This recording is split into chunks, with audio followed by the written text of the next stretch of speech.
February 13th, 2017, Kuala Lumpur International Airport. A heavy-set man in a light gray suit walks toward the self-service departure kiosks. He travels under the name Kim Chol, carrying a diplomatic passport. He is actually Kim Jong-nam. He is the exiled half-brother to the supreme leader of North Korea. He waits in the crowded expanse of Terminal 2, looking up at the flight information screens. Two young women approach him rapidly from behind. One reaches directly over his shoulders. She presses her bare hands firmly against his face. She smears an oily liquid across his eyes and mouth.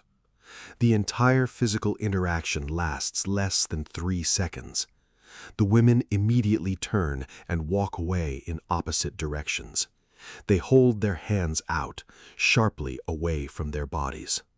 They head straight for the airport restrooms to wash their hands. Kim Jong-nam blinks rapidly and stumbles toward the nearby customer service desk. He complains of a severe burning sensation on his face and eyes. Airport medical staff are called to escort him to the basement clinic. Within minutes of his arrival, his condition deteriorates drastically. He begins to sweat profusely and struggle for breath. He suffers a massive seizure on the clinic bed. He falls into a deep coma. An ambulance races him toward Putrajaya Hospital through the heavy traffic of the Malaysian capital. He is pronounced dead before the vehicle ever arrives at the emergency room. It is a stunning, brazen assassination executed in the middle of a crowded international transit hub. The Malaysian authorities immediately lock down the airport and pull the security footage. The attack is captured clearly from multiple overhead angles. The footage shows the faces of the two women with perfect clarity. Police trace their movements through the city and make the arrests within a few days. Their names are Siti Aisyah from Indonesia and Doan Huong from Vietnam. The authorities expect to interrogate highly trained, hardened intelligence operatives. Instead, they find two terrified, aspiring actresses. The women tell the police a completely unbelievable story. They believe they are the stars of a Japanese YouTube hidden camera prank show. For weeks leading up to the attack, they had been paid to play harmless practical jokes on unsuspecting strangers. They smeared baby oil, water, and pepper sauce on people in shopping malls, hotels, and train stations across the city. They were recruited by well-dressed men claiming to be wealthy video producers. These men paid them well in cash and constantly praised their comedic timing. On the morning of the airport attack, the producers handed them the liquid. They told the women this was the ultimate prank for their viral channel.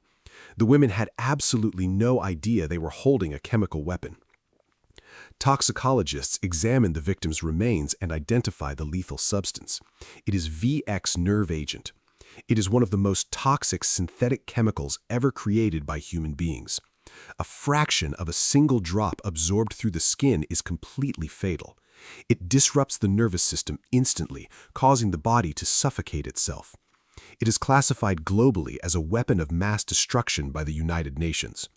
Handling VX safely requires full hazmat protection, controlled environments, and extreme laboratory precision. Yet the operatives handed it to two oblivious civilians in a bustling public terminal.